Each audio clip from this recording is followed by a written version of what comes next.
Katibu wa siasa, uenezi na mafunzo CCM mkoa wa Songwe, Mwalimu Yusuf Al-Rajab wafafanua je, ni kweli CCM haijafanya reform? Habari kamili na Yusuzori Online TV. Kwamba kuna madai yale ya katiba mpya.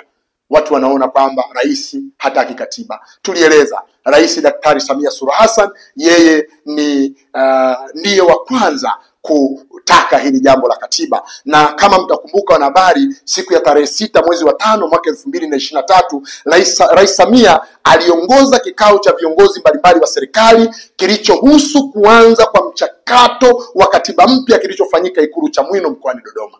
Vyama vya siasa na wananchi vilimpongeza Rais Samia Suluhu Hassan kwa kumwagiza msajili wa vyama vya siasa Jaji Francis Mutungi kuitisha kikao maalum cha baraza la vyama vya siasa. Tuliona viongozi wa kisiasa wakipongeza hili, akiwemo mkurugenzi wa habari, uenezi na uhusiano wa umma wa chama cha wananchi CUF Mohamed Ngulango. Lakini pia tulimuona katibu mkuu wa chama cha ADC Doyo Hassan alipongeza pia mchakato huu. Lakini tuliona chama cha ACT Wazalendo kupitia taarifa iliyotolewa kwenye vyombo vya habari na katibu mkuu wa chama hicho Ado Shaibu pia nayo ilipongeza taarifa hiyo. Yote hii wamepongeza ni ule mchakato wa Daktari Samia Suluhu Hassan kuhusiana na hili jambo la katiba. Lakini kitu cha msingi cha kufahamu na kuzingatia, Daktari Samia Suluhu Hassan alieleza wazi na Watanzania wote wakasikia kwamba hitajio la katiba mpya kwa chama chetu cha Mapinduzi kwa sasa ni kubwa zaidi kuliko vyama vingine. Kwa hiyo sisi kama chama tunahitajia zaidi katiba kuliko linavyohitajia vyama vingine. Sasa tunahitaji katiba ya namna gani?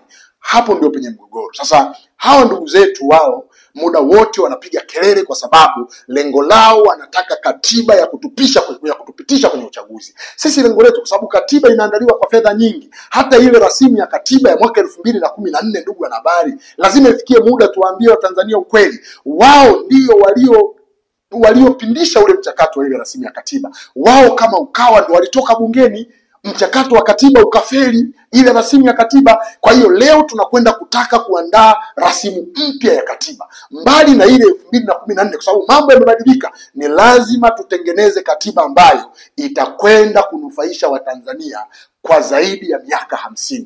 Sio yenye matakwa ya wanasiasa peke yake, sio ituvushe kwenye uchaguzi peke yake, sio ile inayokubalika kwa wanasiasa peke yake. Ni lazima katiba ambayo, na huu ndio msimamo wa chama chetu, katiba tunayohitaji ni ile ambayo itakwenda kugusa matakwa ya wananchi wote, kwa kuzingatia marika yote, kwa kuzingatia makundi yote katika jamii.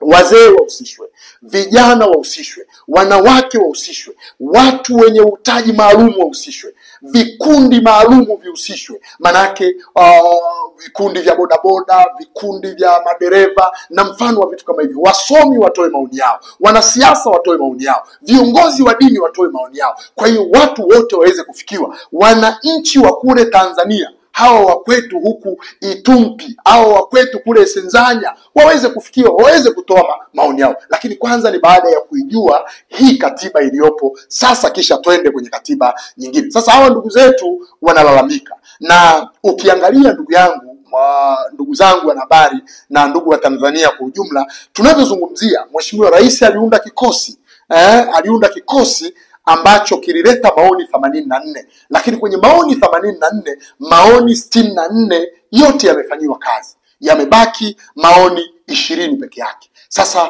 cha mno kipi?